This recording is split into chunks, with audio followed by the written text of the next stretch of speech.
Meus amores, a prova de hoje é o Enem 2017. A primeira questão fala assim: para a conservação de alimentos, pode-se utilizar o salgamento, com adição de cloreto de sódio, por exemplo, na carne, conservando então a carne de boi, porco e peixe. O que ocorre com as células presentes nos alimentos preservados com essa técnica? É uma questão bem direta. Por quê? Se você tem um alimento e como ele é de origem animal, é composto por células, você adiciona células aqui, o meio externo, ele fica mais concentrado. E aí, nós temos uma membrana plasmática que é responsável pela passagem de solutos e solventes entre as membranas. Lembra? Mas nesse caso, como o meio está concentrado, a água ela tende a sair por osmose para tentar dissolver esse meio que está mais concentrado. Então a resposta direta é a letra E, em que diz assim: a grande concentração de sal no meio extracelular provoca a saída de água de dentro delas. A 2 fala sobre terapia celular e sobre uma técnica de se introduzirem novas células em um tecido para o tratamento de enfermidades em indivíduos, que já era aplicada rotineiramente em hospitais. Qual é o nome dessa técnica? É uma questão direta. Quando eu introduzo novas células em um tecido, eu tenho uma transfusão de sangue. Mas para chegar nessa resposta, eu tinha que saber o significado dos outros termos. Então, a vacina é a aplicação de antígenos e não de novas células. A biópsia é a retirada de tecidos para análise. A hemodiálise é a filtragem do sangue com um aparelho de hemodiálise quando os rins eles são comprometidos por alguma doença. E a quimioterapia é o tratamento para câncer utilizando medicamentos, utilizando químicos. Então, a única alternativa aqui sobre introdução de novas células seria a transfusão de sangue. A questão 3 fala sobre a reação em cadeia da polimerase, que é a PCR. Fala que para fazer essa reação em laboratório, a cadeia de DNA ela tem que se abrir. E o exercício ainda diz que a dupla hélice ela é estabilizada por ligações hidrogênio, 2 entre as bases adenina e timina e 3 entre as bases guanina e citosina. Ou seja, a adenina se liga com timina com 2 pontes e citosina com guanina com 3 pontes. Isso aqui o Enem não precisava ter trazido pra gente, tá? Isso aqui é óbvio que a gente tem que saber e tem que lembrar que é questão básica do dogma central da biologia, você conhecer a estrutura de um DNA e RNA. Mas, lembrando-se de tudo isso e sabendo-se que para realizar a PCR o DNA ele tem que se desnaturar, ele tem que abrir, qual dos segmentos de DNA será o primeiro a desnaturar totalmente durante o aumento de temperatura na reação de PCR? Para ele se abrir por completo, obviamente que a que tiver mais ligações, o pontos de hidrogênio, vai demorar mais. Então, gente, era só contar. No caso, eu contei quantas ligações CG tinha em cada um desses exemplos. Aqui eu tenho 6 ligações para 2 de AT, aqui eu tenho 5 ligações para 3, aqui eu tenho 2 ligações de EC para 6 AT, aqui eu tenho 5 para 3, aqui eu tenho 4 para 4. Neste sentido, aquela que tem mais ligações entre adenina e timina, como na letra C, ela vai se desnaturar mais rápido, porque isso quer dizer que tem menos pontos de hidrogênio, ok? A 4 está falando que a retina é um tecido sensível à luz, localizado na parte posterior do olho e fala sobre seus tipos celulares. Um desses tipos celulares são os cones, os quais convertem os diferentes comprimentos de onda de luz visível. Em relação à visão, a degeneração desse tipo celular.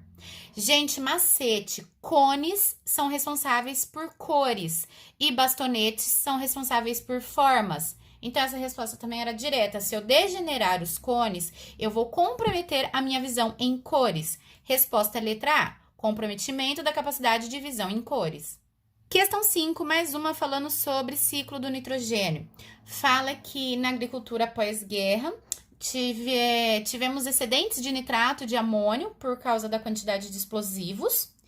E aí, as fábricas de munição, elas foram induzidas a produzir fertilizantes, tendo componente principal os nitratos. Neste sentido, no ciclo natural do citrogênio, o equivalente ao principal componente desses fertilizantes industriais é produzido em qual etapa? E o exercício nos dá todas as etapas do ciclo do nitrogênio. A gente fez isso aqui no Enem de 2014, tá? Tem um esqueminha lá Nós temos o nitrogênio atmosférico, existe a fixação desse nitrogênio, a conversão em amônia, a transformação em íons amônio pela amonificação, depois a transformação em nitritos pela nitrosação e a transformação em nitratos pela nitratação. E quando a gente tem muito nitrato no solo, pode haver a desnitrificação, que converte os nitratos em nitrogênio atmosférico novamente. Então, em qual etapa nós produzimos nitratos? Na nitratação. Resposta certa, letra A. A questão 6 fala sobre o fenômeno da piracema, que é a subida do rio, que é um importante mecanismo que influencia a reprodução de algumas espécies de peixes, pois induz o processo que estimula a queima de gordura e ativa mecanismos hormonais complexos, preparando-os para a reprodução. Esse trecho foi retirado desse texto. Intervenções antrópicas nos ambientes aquáticos, como a construção de barragens, interferem na reprodução desses animais. Essa intervenção antrópica prejudica a piracema porque reduz o quê? Gente, é só pensar. Se o peixe sobe, ele queima gordura, ele elimina hormônios que estimulam a reprodução. Se o peixe não está mais subindo, se eu altero o percurso da migração, eu não vou queimar gordura, eu não vou eliminar hormônios e vou interferir na reprodução de algumas espécies. Então, a resposta aqui era direta, a letra A também. Questão 7, uma questão de bioacumulação também é bem típica de Enem esse tema. Fala que os botos cinzas são excelentes indicadores de poluição das áreas em que vivem, pois passam toda a sua vida lá, além de que acumulam mais contaminantes como mercúrio do que outros em sua cadeia alimentar. Os botos cinzas acumulam maior concentração dessas substâncias porque são herbívoros, detritívoros, têm grande porte, se alimentam de forma lenta ou estão no topo da cadeia alimentar. Resposta com toda certeza e direta, a letra E. É só imaginar assim, gente. Se uma planta, por exemplo, ela está contaminada, o primeiro consumidor dessa cadeia alimentar vai acumular todos os componentes tóxicos de todas as algas, de todas as plantas que eles comerem. O segundo consumidor vai acumular todas as toxinas de todos os peixes que comeu todas as algas contaminadas. Então, vocês imaginem que literalmente isso vai bioacumulando, ou seja, uma magnificação na cadeia trófica. O último predador de topo, ele sempre vai acumular mais metais pesados, por exemplo. Então, por essa razão que a resposta era direta, letra I. Questão 8 fala assim: a Mata Atlântica caracteriza-se por uma grande diversidade de epífitas, como as bromélias. Essas plantas estão adaptadas a esse ecossistema e conseguem captar luz, água e nutrientes mesmo vivendo sobre as árvores. Essas espécies captam água do organismo de plantas vizinhas? Não. Do solo porque possuem longas raízes? Não. Da chuva acumulada entre as suas folhas? Sim. Da seiva bruta de plantas hospedeiras? Não. De comunidade que vive em seu interior? Não. O que eu preciso lembrar? Que o epifitismo é igual ao inquilinismo, ou seja, a planta epífita, ela tem uma vantagem sobre a planta inquilina, tá? Inquilinismo, escrevi errado aqui, ó. Ela tem uma vantagem, só que para a planta inquilina é indiferente, tanto faz essa planta estar ali ou não, tá? Por quê? Porque a planta epífita, ela não é parasita, gente, é diferente. O parasitismo, e aí sim eu vou retirar seiva bruta ou seiva elaborada e vou causar danos à planta hospedeira, tá? Então, ela não retira nada da sua planta hospedeira, nada das suas plantas vizinhas. Ela consegue retirar toda a água acumulada entre as folhas, entre os buraquinhos da parede, se ela estiver próxima a uma parede, entre os troncos, os galhos que estejam na região onde ela está habitando, tá bom? Então, a resposta certa, a letra C. Genética fala sobre a distrofia muscular de Duchenne, que é localizada no cromossomo X, e cita que 2 gêmeas monozigóticas eram portadoras de um alelo mutante recessivo, ou seja, eram heterozigóticas, mas uma das gêmeas apresentava o fenótipo relacionado ao alelo mutante e a outra não. Gente, o que isso explica, né? Que com certeza houve uma mutação em uma delas pós-divisão que resultou nos 2 embriões. Pois, se tivesse tido a mudança em DNA antes da divisão desses embriões, as 2 gêmeas, elas deveriam apresentar essa distrofia. Pois as gêmeas univitelinas ou monozigóticas, elas têm DNA idêntico. Como que uma tem a doença e a outra não, gente? Ai, olha o que fala aqui na letra E. uma herdou o DNA do pai e a outra da mãe? Não, as duas foram provenientes do mesmo óvulo, do mesmo espermatozoide, formando um mesmo embrião, e esse embrião dividiu, formou uma menina, formou outra menina. Uma delas depois apresentou a mutação e ficou então com o fenótipo apresentando a distrofia muscular de Duchenne, tá bom? Então, por essa razão, a resposta certa é a letra D, direto. Provavelmente houve uma inativação aleatória de um dos cromossomos X em fase posterior à divisão que resulta nos dois embriões. A questão 10 fala sobre as normas ambientais atuais que prevêem que as construtoras coloquem esse tipo de piso chamado de concregrama. A utilização desse tipo de piso em uma obra tem o objetivo de evitar no solo a impermeabilização. Resposta direta também. Pois, quando eu deixo partes com grama, eu tenho plantas que absorvem água e evitam erosões e evitam enxurradas. Eu poderia até pensar na diminuição da temperatura, gente, mas isso aqui é mínimo comparado aos efeitos da impermeabilização do solo. Então, por essa razão, a gente fica com a resposta letra A. Questão 11 fala sobre medicamentos e que os antibióticos são grupos de fármacos inseridos no tratamento de doenças causadas por bactérias. Na terapêutica das doenças mencionadas, alguns desses fármacos atuam ativando o sistema imunológico. Antibiótico não ativa o sistema imunológico, vacina sim. Interferindo na cascata bioquímica da inflamação, quem faz isso são anti-inflamatórios. Removendo as toxinas sintetizadas pelas bactérias, eu removo as toxinas, mas elas continuam lá. Combatendo as células hospedeiras das bactérias, as células hospedeiras das bactérias são as nossas células, vão matar as nossas células? Não, o antibiótico ataca como? Danificando estruturas específicas da célula bacteriana. Eu fiz um post no Instagram essa semana sobre isso, tá? Depois vocês procuram lá para vocês darem uma olhadinha e curtirem também. Então, a resposta certa é a letra E. A questão 12 está falando que pesquisadores conseguiram estimular a absorção de energia luminosa em plantas graças ao uso de nanotubos de carbono. Para isso, nanotubos de carbono se inseriram no interior dos cloroplastos por uma montagem espontânea através das membranas dos cloroplastos. Pigmentos da planta absorvem as radiações luminosas, os elétrons são excitados e se deslocam no interior de membranas dos cloroplastos. E a planta utiliza em seguida essa energia elétrica para a fabricação de açúcares. Isso aqui, gente, é a explicação de fotossíntese, tá? Eu tenho uma aula de metabolismo energético muito legal e eu explico esse ciclo. Os nanotubos de carbono podem absorver comprimentos de onda habitualmente não utilizados pelos cloroplastos. E os pesquisadores tiveram a ideia de utilizá-los como antenas, estimulando a conversão de energia solar pelos cloroplastos com o aumento do transporte de elétrons. O exercício vai perguntar para nós: como os nanotubos aumentam a eficiência energética? Os nanotubos aumentam a eficiência energética porque eles podem absorver comprimentos de onda habitualmente não utilizados pelos cloroplastos. Vocês lembram que nós temos clorofilas classificadas como P680 e P700?